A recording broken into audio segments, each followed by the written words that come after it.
नमस्कार, प्रभा साक्षी देख रहे हैं आप। आपके साथ मैं हूं अंकित सिंह। कार्यक्रम है चाय पर समीक्षा और हमेशा की तरह इस कार्यक्रम में मौजूद हैं प्रभा साक्षी के संपादक नीरज कुमार दुबे जी।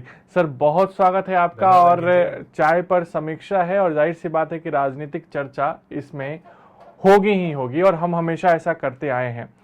इस सप्ताह वैसे तो देखा जाए तो कई राजनीतिक खबरें रही। कहीं भारत को जोड़ने की बात हो रही है, कहीं 2024 की जो चुनावी रणनीति है उसको तैयार करने की बात हो रही है, तो कहीं विपक्षी एकजुटता को मजबूत करने की कोशिश हो रही है।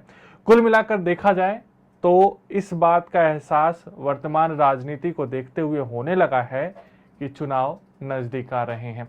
शुरुआत हम कांग्रेस के भारत जोड़ो यात्रा से करते हैं। कांग्रेस की जो भारत जोड़ो यात्रा है राहुल गांधी के नेतृत्व में हो रही है, वाकई में इससे पार्टी को बहुत ज्यादा फायदा होने वाला है, या फिर एक फोटो सेशन है कि सुबह में शाम में मीडिया में चलेगा, प्राइम टाइम में चलेगा और लोगों तक चर्चा होगी इस बात को लेकर? जी देखिए, क्या है कि कांग्रेस का हम जानते हैं कि अध्यक्ष पद का चुनाव होना है। उससे पहले कांग्रेस को एक गतिमान रूप देने की एक ये कोशिश है जिसमें राहुल गांधी लगे हुए हैं, पार्टी के और नेता लगे हुए हैं। हमने देखा कि किस तरीके से जो अभी लोग कांग्रेस पार्टी छोड़ के गए हैं, उनका यही कहना था कि कांग्रेस पार्टी बिल्कुल निष्क्रिय हो गई है, कोई कार्यक्रम नहीं हो रहे हैं, कोई बैठकें नहीं हो रही हैं, जो आगामी चुनाव होने वाले हैं उनके लिए कोई तैयारी नहीं हो रही है। उसको देखते हुए अब राहुल गांधी ने ये जो भारत जोड़ो यात्रा की शुरुआत करी है, उसमें उन्होंने साफ भी किया कि वो नेतृत्व नहीं कर रहे हैं, इसमें भागीदारी कर रहे हैं। अब आप देखिए कि वो इसमें भागीदारी कर रहे हैं। अब ये भी माना जा रहा है कि वो अध्यक्ष पद का चुनाव लड़ेंगे, हालांकि इस पर भी उन्होंने रुख साफ नहीं किया है। जहां तक आपने बोला कि आपका प्रश्न था कि भाई जो भारत जोड़ो यात्रा है उससे कांग्रेस पार्टी को कितना फायदा होगा, इस पर मैं आपको सोनिया गांधी का बयान याद दिलाना चाहूंगा। जब यात्रा की शुरुआत हुई तो कांग्रेस पार्टी ने कहा, राहुल गांधी ने कहा कि ये भारत को जोड़ने के लिए एक यात्रा है जिससे हम नफरत को दूर करेंगे, प्रेम का वातावरण बनाएंगे। लेकिन सोनिया गांधी का क्या बयान आया? उन्होंने कहा कि यह यात्रा कांग्रेस पार्टी के लिए संजीवनी साबित होगी। तो ये भारत के लिए यात्रा निकालने का उद्देश्य नहीं है, ये कांग्रेस पार्टी को संजीवनी देने का प्रयास है। जो कि और कांग्रेस ये मान रही है कि पार्टी में सब कुछ ठीक नहीं है, पार्टी की जमीनी हालत ठीक नहीं है। जी, और खासतौर पर एक अगर हम शब्दावली को पकड़ लें तो आप देखिए कि ये बहुत सारे मुद्दे ऐसे हैं, महंगाई का, बेरोजगारी का, जो राहुल गांधी उठा रहे हैं, कांग्रेस पार्टी उठा रही है, वो सही हो सकते हैं। लेकिन देश में हर जगह नफरत का ही वातावरण है, हर जगह सांप्रदायिक सद्भाव बिगड़ा हुआ है, ऐसा भी नहीं है। लेकिन आप जहां भी जा रहे हैं आप नफरत नफरत नफरत शब्द का उल्लेख जरूर कर रहे हैं, तो आप वो शब्द वहां पर देकर आ रहे हैं। तो ये हम जहां पर अगर इस तरीके की जो हम आपसी वैमनस्य नहीं भी है तो वहां पर हम बढ़ा दे रहे हैं। तो ये एक चीज है जिससे बचना चाहिए। हम जहां भी जा रहे हैं पॉजिटिव बातें करें, हम क्या कर सकते हैं देश के लिए, हमारी पार्टी का विजन क्या है, जो देश की समस्याएं हैं हम उनसे कैसे देश को उबार सकते हैं, वो अपना खाका पेश करें, अपनी रूपरेखा पेश करें, इस पर ध्यान होना चाहिए। सिर्फ नेगेटिव चीजें है ना, उससे बचना चाहिए। आप खाली नेगेटिव प्रचार करेंगे तो कोई फायदा नहीं होगा, क्योंकि देश वापस महामारी के बाद से उठ खड़ा हुआ है, सही सोच के, सकारात्मक सोच के साथ आगे बढ़ना चाहता है। नकारात्मक चीजों से कांग्रेस पार्टी को बचना चाहिए। जितना बोलेंगे उतना नुकसान होगा, सकारात्मक रहिए, वो शायद आपके लिए भी कुछ पॉजिटिव एनर्जी पार्टी को भी मिलेगी उससे। जो संजीवनी की बात कर रही है सोनिया गांधी, शायद हो सकता है कि वो सही साबित हो। ओवरऑल अगर हम यात्रा जो अब तक चल रही है, आपने कहा कि सुबह शाम वो प्राइम टाइम पर चल रही है, या जो लगातार राहुल गांधी युवाओं के साथ बैठ के कर रहे हैं, सबके साथ बैठ के कर रहे हैं, तो देखिए ये इसमें कोई दो राय नहीं कि इतनी एक लंबी यात्रा है एक, और पहले भी से पहले जो यात्राएं रही हैं उनका बड़ा प्रभाव रहा है। चुनाव परिणामों पे भी दिखा है, उस पार्टी के मजबूत होने पर भी दिखा है। आज तक जितनी भी यात्राएं निकली हैं इस तरीके की, चाहे चुनाव से पहले निकली हो या एक अभियान के तौर पर, जैसे हम लाल कृष्ण आडवाणी की रथ यात्रा को याद कर लें, या राजीव गांधी की रथ यात्रा थी, या और भी जो रथ यात्राएं, जो और भी जो राजनीतिक यात्राएं हुई, उनका कुछ ना कुछ सकारात्मक परिणाम उस पार्टी के लिए रहा है। तो निश्चित तौर पे कांग्रेस को इससे लाभ हो सकता है, और कांग्रेस ये भी दर्शाना चाह रही है इस यात्रा के जरिए कि वो एक राष्ट्रीय पार्टी है जिसने राष्ट्रीय एक स्तर पे यात्रा निकाली है। तो जितने भी क्षेत्रीय दल हैं वो हमारे साथ आए, वो अलग से दूसरा या तीसरा या चौथा या पांचवा मोर्चा बनाने की कोशिश ना करें। विपक्ष का नेतृत्व तो हम ही करेंगे, क्योंकि हम राष्ट्रीय हैं और हमने चुनाव से पहले एक बार पूरे देश का भ्रमण भी कर लिया है। तो नेता अगर दूसरे तीसरे मोर्चे के आपस में मिल रहे हैं, भ्रमण कर रहे हैं, तो उससे बजाय वो कांग्रेस के साथ आकर मिलें और कांग्रेस के साथ नेतृत्व में एक विपक्षी मोर्चा बने जो कि बीजेपी का साथ मुकाबला करे। तो ये एक संदेश देने का प्रयास है।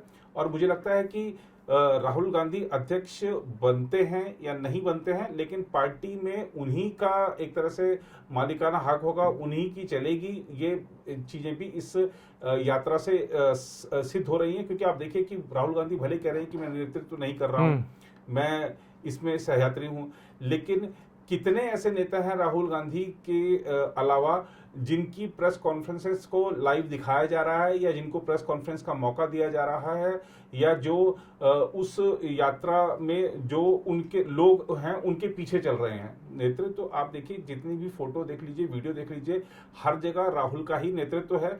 तो अगर पार्टी में अध्यक्ष बनते हैं, नहीं भी बनते हैं, तो वो उन्हीं के पीछे चलेंगे सारे के सारे पार्टी नेता। ये इस भारत जोड़ो यात्रा से सब कुछ स्पष्ट दिख रहा है। सर, क्योंकि विपक्षी एकजुटता की भी बात लगातार हो रही है। बिहार के मुख्यमंत्री जब से पाला उन्होंने बदला है, तो वो दिल्ली भी पहुंचे थे और 25 सितंबर को एक बड़ी रैली का भी आयोजन होना है हरियाणा में। विपक्षी एकजुटता की जो बात की जा रही है, अब तक जो प्रधानमंत्री पद के रेस में चेहरे बताए जा रहे हैं विपक्ष की ओर से, उसमें शायद नीतीश कुमार एक ऐसे चेहरे हैं जो कांग्रेस के साथ चलना चाहते हैं। बिल्कुल। बाकी आप ममता बनर्जी या शरद पवार जैसे नेताओं को हम देखें और केसीआर को देखें, तो कहीं ना कहीं वो कांग्रेस से हटकर चलने की कोशिश कर रहे हैं, लेकिन नीतीश कुमार ऐसे नेता हैं जो कांग्रेस के साथ चलने की कोशिश कर रहे हैं। और विपक्षी एकजुटता की बात की जा रही है, ये एकजुटता वाकई में है या फिर ये फिर राष्ट्रपति और उपराष्ट्रपति चुनाव में जो हमने देखा वैसा ही होगा? क्योंकि एक तरफ नीतीश कुमार दिल्ली में SD कुमारस्वामी से मुलाकात कर रहे थे, वहीं दूसरी ओर भाजपा के साथ उनकी पार्टी ने मिलकर मैसूर में मेयर बना लिया अपना। तो कहीं ना कहीं बातें कुछ होती है और जमीन पे काम कुछ और हो रहे हैं। जी बिल्कुल। देखिए, जो खासतौर पर क्षेत्रीय दल हैं उनकी अपने राज्य आधारित महत्वाकांक्षाएं हैं, कुछ उनकी वहां पर चुनौतियां किससे मिल रही हैं उनको, ये सब चीजें भी मैटर करती हैं। लेकिन आपने कहा कि जो नीतीश कुमार हैं वो कांग्रेस को साथ लेकर चलना चाहती है, ये बिल्कुल ठीक है और आपने सही कहा, आपका सही आकलन है। लेकिन दिक्कत ये है कि जो दूसरा तीसरा चौथा मोर्चा है उसको असल में समझ नहीं आ रहा है कि हमारे साथ कौन है, हम किसके साथ जाएं, हमारे साथ लास्ट तक कौन रहेगा या लास्ट तक कौन भाग जाएगा।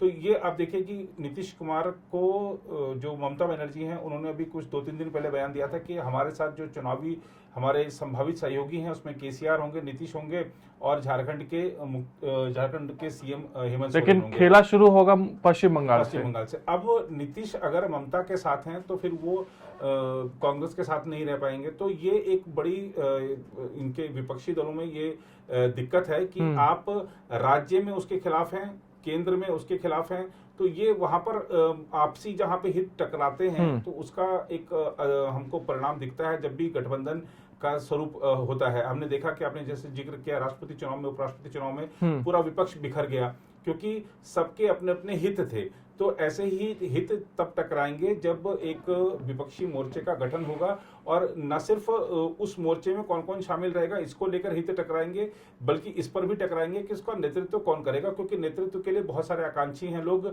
क्योंकि उनको लगता है कि अभी नहीं तो कभी नहीं। अब अरविंद केजरीवाल है, उनकी पार्टी कह चुकी है कि भैया 24 का जो चुनाव है वो मोदी बनाम केजरीवाल होगा। उनकी पार्टी तो साफ कर चुकी है। केसीआर का मैंने आज ही एक बयान देखा, उन्होंने कहा कि हम जल्दी ही अपनी पार्टी के राष्ट्रीय स्तर का जो संगठन है उसका ऐलान करेंगे, तो वो भी आना चाह रहे हैं। तो नेतृत्व तो कौन करेगा, जैसे हमने पहले भी कार्यक्रम में कहा है कि मोदी के खिलाफ कौन या मोदी के खिलाफ कौन कौन, ये बड़ा सवाल है। और खासतौर पर जब देश देख चुका है कि गठबंधन राजनीति जब देश में चलती है, गठबंधन सरकार जब देश में चलती है, तब देश की अर्थव्यवस्था का क्या हाल होता है, तब हमको बाहर से कितना कर्जा लेना पड़ता है, या विदेशों में हमारी प्रतिष्ठा क्या होती है, या हमारी जो आर्थिक विकास की दर है वो क्या होती है। और जब स्पष्ट बहुमत की सरकार हो, प्रचंड बहुमत की सरकार हो, तब हम विश्व की 5वीं बड़ी अर्थव्यवस्था बन सकते हैं, तब हमारे देश में महामारी से निपटने में जो दुनिया में जो देश सर्वाधिक सफल रहे उनमें हम शामिल हो सकते हैं। तब हमारे जो तिरंगे की प्रतिष्ठा है वो इतनी हो जाती है कि अगर युद्ध क्षेत्र भी है तो अगर किसी ने तिरंगा पकड़ रखा है तो उसको आराम से वहां से निकल सकता है। हमने देखा था यूक्रेन रशिया के संघर्ष में किस तरह से पाकिस्तानी छात्र भी थे वहां जो फंसे हुए थे भारत का तिरंगा लेकर और वो निकल जा रहे थे वार जोन से। तो ये बहुत सारी चीजें हैं। आज देखिए कि भारतीय विदेश नीति ऐसी है कि हम अमेरिका के साथ भी हैं, रशिया के साथ भी हैं, चाइना के साथ संबंध। अब मुझे लग रहा है कि शायद क्योंकि एससीओ समिट में अगले सप्ताह प्रधानमंत्री जी की और चीनी राष्ट्रपति की मुलाकात होने वाली, तो बर्फ पिघलनी शुरू हुई है संबंधों में। तो बहुत सारे ऐसे मुद्दे हैं और खासतौर पर अगर आप ढांचागत जो निर्माण जो चल रहे हैं, जो देश में बुनियादी सुविधाएं, बुनियादी ढांचागत निर्माण की जो परियोजनाएं हैं जिस तेजी से आगे बढ़ रही हैं, आप कल्पना नहीं कर सकते थे कि इस तरीके की चीजें होंगी। अब आप देखिए कि हम ईडी की बात कर रहे थे। ईडी के लोग विपक्ष आरोप लगाता है कि जो ईडी है वो लगातार परेशान कर रहा है विपक्ष को। लेकिन आप देखिए कि जब 2018 में उसकी शक्तियां बढ़ाई गई केंद्र सरकार की तरफ से, तब से लेकर अब तक आर्थिक भगोड़ों की संपत्ति को सीज करके उसको बेच करके 23,000 करोड़ रुपए बैंकों को लौटाए जा चुके हैं। यानी कि देश का पैसा वापस लौट रहा है। तो ये सब चीजें हैं जो मैटर करती हैं। आज का जो मतदाता जागरूक है, आप देखिए कि हम कुछ समय पहले तक दिखाते थे कि ये देखिए ये तो हमारा जो शहर में ये चीज है ये अंग्रेजों ने बनवाया था, ये है हमारा बहुत बढ़िया है जी, ये आप यहाँ पे घूमने आइए, ये मुगलों ने बनवाया था। हमने क्या बनवाया? अब हमने जो बनवाया वो मूर्त रूप दिख रहा है। आप दिल्ली की राष्ट्रीय राजधानी दिल्ली की बात कर लें तो यहाँ भी सारा अंग्रेजों का बसाया हुआ या मुगलों का जो था, हम उस पर गर्व करते थे कि ये हमारा बना हुआ है जी, ये बहुत बढ़िया बना हुआ है। और देखिए कि ये इतने 1800 साल पुराना है, 2000 साल पुराना है। हमने क्या बनाया? हम अपनी आगे वाली पीढ़ी को क्या दिखाएंगे? हमारे यहाँ पर कुछ नहीं था। आप देखिए वार मेमोरियल है, आप सेंट्रल विस्टा जो प्रोजेक्ट है उसमें जो अभी इंडिया गेट और राष्ट्रपति भवन तक का जो एरिया खोला गया है जनता के लिए, आप देखिए कि तो ये चीजें ऐसी हैं।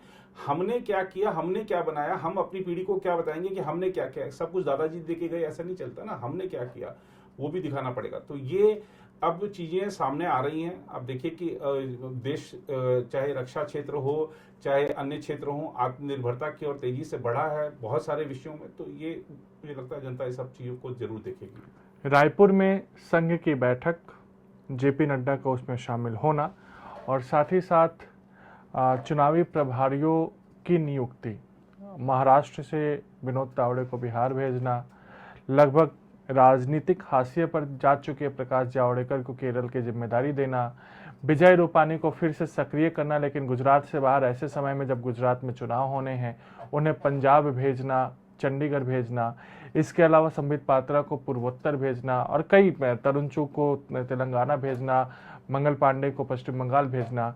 बीजेपी की रणनीति क्या है और संघ के साथ जो बैठक जेपी नड्डा की हो रही है उसमें क्या निकलकर सामने आ सकता है? देखिए यही एक फर्क है बीजेपी में और अन्य दलों में कि अन्य दल अभी जहां पर संभावित साथी ढूंढने की कोशिश में लगे हुए हैं और आगे हम किन एजेंडा पर सहमत होकर एक कॉमन प्लेटफॉर्म बना सकते हैं, इस पर चर्चा चल रही है। बीजेपी जो चुनावी युद्ध का जो मैदान है उसमें किसके नेतृत्व में कौन सा इलाका रहेगा वो उसको सौंपने का काम भी शुरू कर चुकी है। तो यानी कि चुनावी लड़ाई में अगर हम देख लें तो बीजेपी बहुत आगे नजर आ रही है दूसरों से।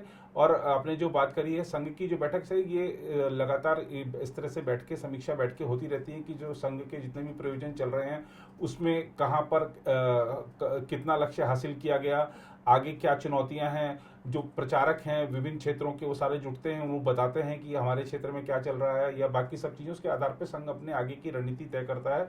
और बीजेपी के राष्ट्रीय अध्यक्ष और बीजेपी के संगठन महामंत्री उसमें शामिल होते ही रहे हैं, परंपरा है, तो उसी नाते वो वहाँ पर गए हैं। आपने जो बात करी प्रभारियों की, तो प्रभारी में जैसे आपने बिहार में विनोद तावड़े का नाम लिया, तो ओबीसी व्यक्ति को जानबूझकर वहां पर भेजा गया है क्योंकि ओबीसी वहां की राजनीति में एक महत्वपूर्ण भूमिका निभाते हैं। इससे पहले भूपेंद्र यादव थे, शायद वो भी ओबीसी से ही थे। तो ऐसे बहुत चीजें ध्यान रखी जाती हैं। आपने कहा कि विजय रूपाणी को, तो अभी ये क्या है कि खासतौर पर पंजाब ऐसा राज्य है और चंडीगढ़ की राजनीति को अगर हम देखें तो वहां पर अनुभवी व्यक्ति चाहिए। और विजय रूपाणी सीएम रहे हैं, राज्यसभा में रहे हैं, बीजेपी के शीर्ष नेता हैं और खासतौर पे गुजरात बीजेपी के अध्यक्ष रहे हैं, प्रधानमंत्री के करीबी भी माने जाते हैं। तो वहाँ पर गुजरात में उनका अनुभव लेगी पार्टी, और इसका एक संकेत ये भी है कि शायद विजय रूपाणी गुजरात विधानसभा चुनाव नहीं लड़ेंगे। ऐसे ही त्रिपुरा से निकालकर विप्लव देव को राज्यसभा में लाया गया है और हरियाणा का प्रभारी बनाया गया है। आपने जहाँ तक बात करी कि प्रकाश जावड़ेकर को केरल भेजा गया, तो वो पहले भी दक्षिण में प्रभारी रह चुके हैं, और खासतौर पे वहाँ पे क्योंकि भाषा एक बड़ी समस्या होती है, और खासतौर पे वहाँ पर जब या तो लोग साउथ में अपने जो वहाँ की लोकल भाषा है उसको बोलते हैं या फिर अंग्रेजी को प्राथमिकता देते हैं, तो उस अगर हम भाषा के हिसाब से बात करें तो अंग्रेजी और हिंदी और कुछ अन्य भाषाएं जानते हैं प्रकाश जावड़ेकर, तो एक वो भी है। और उसके अलावा एक कारण ये भी कि वो पहले भी दक्षिण के राज्यों में खासतौर पे केरला के प्रभारी रह चुके हैं। संबित पात्रा की आपने बात करी, संबित पात्रा मणिपुर के प्रभारी थे और अभी हाल ही में मणिपुर में बीजेपी दूसरी बार वहां पर सरकार बनाने में सफल रही है, तो इसको देखते हुए पूर्वोत्तर का उनको प्रभारी बनाया गया, साथ में एक सह प्रभारी की भी नियुक्ति की गई है। तो ये बीजेपी जो अगर कहीं सफल है तो उसको और मौका देती है वहां पर कि आप और काम करके देखिए और सफलता अर्जित कीजिए। अनुभवी व्यक्ति को और जो चुनौतीपूर्ण जगहें होती हैं उनको वहां पर लाया जाता है। जैसे हमने देखा कि किस तरीके से जो अनुभवी सुनील बंसल को तेलंगाना की, पश्चिम बंगाल की और उड़ीसा की जिम्मेदारी दी गई, और ज्यादा चुनौतीपूर्ण जगह उन पर उनको भेजा जाता है।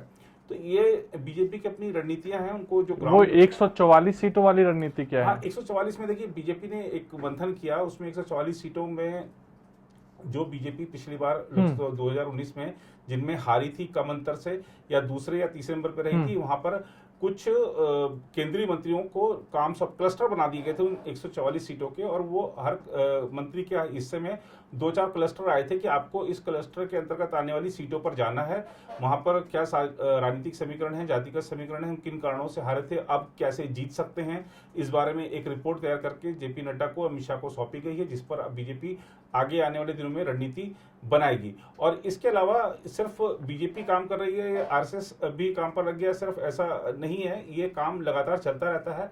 और अभी पिछले सप्ताह क्या बल्कि इसी सप्ताह प्रधानमंत्री जी की जो कैबिनेट की बैठक हुई है वो अब तक की सबसे लंबी कैबिनेट बैठक रही है। उसमें प्रधानमंत्री जी ने जो मंत्री हैं उनको निर्देश दिए कि किस तरीके से आपको जो विकास परियोजनाएं हैं उनका लाभ आम जन तक पहुंचे, और आप जो काम कर रहे हैं वो काम जो लक्ष्य उसका निर्धारित किया गया है, जो टाइम पीरियड है वो समय पर परियोजना पूरी हो, और बहुत सारे किस तरीके से आप अपने काम का आकलन करके प्रधानमंत्री को रिपोर्ट दें, इस पर भी चर्चा हुई है। यही नहीं, खबर ये भी है कि यूपी में बीजेपी ने अपने जो सांसद हैं उनका रिपोर्ट कार्ड भी बनाना शुरू कर दिया है।